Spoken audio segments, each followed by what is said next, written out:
Hi everyone, my name is Lauren and this is my language and cultural contact presentation. This time I watched two movies and both were about 2 hours long. So the first movie I watched was Como Agua para Chocolate, which translates to Like Water for Chocolate.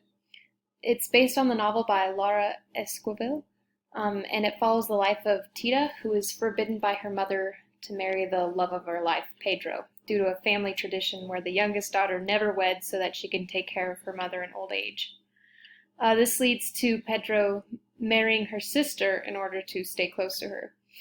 It was a very good movie, and I would recommend it if you're looking for movies to watch.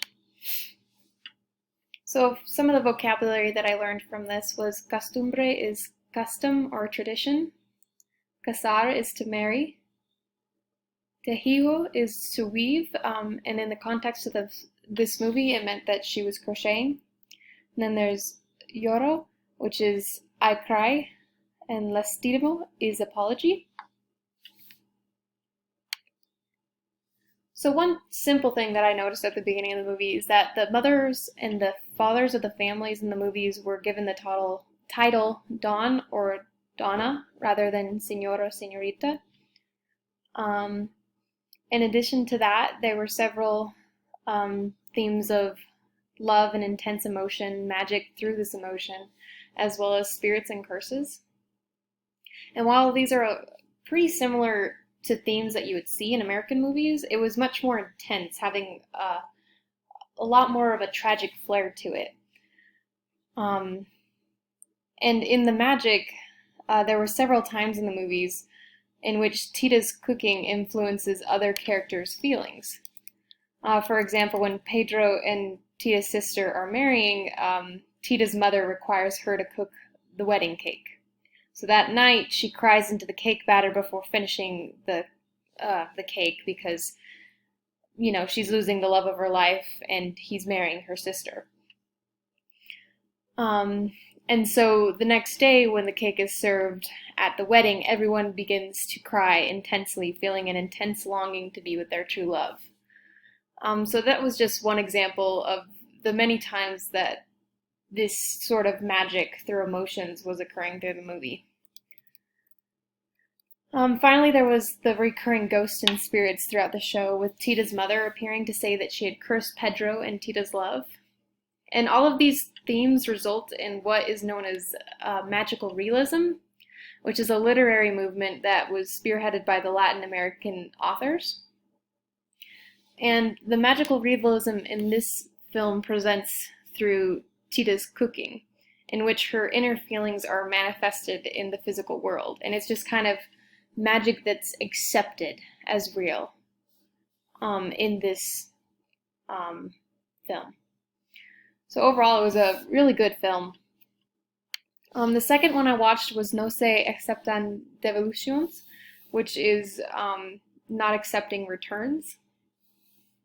And in this movie, a young man living in Mexico gets a call from his American ex-lover who abandons their daughter with him.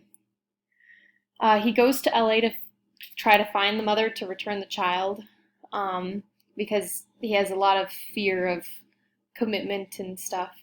But without a visa, he ends up sneaking across the border in a transportation van.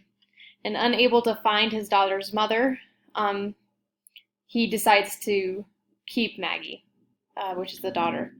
However, he begins to become scared that if he tries to return to Mexico, she will be taken from him.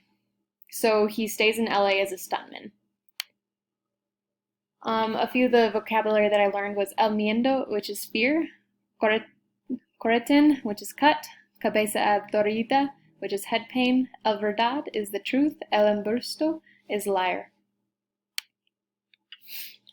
So there were a few things that I noticed. So when he was bringing the baby to America, he talked about how much better it would be for her there.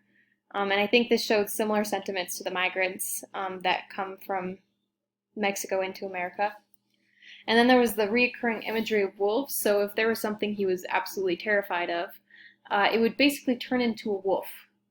And this felt similar to the magical realism that was in Like Water for Chocolate.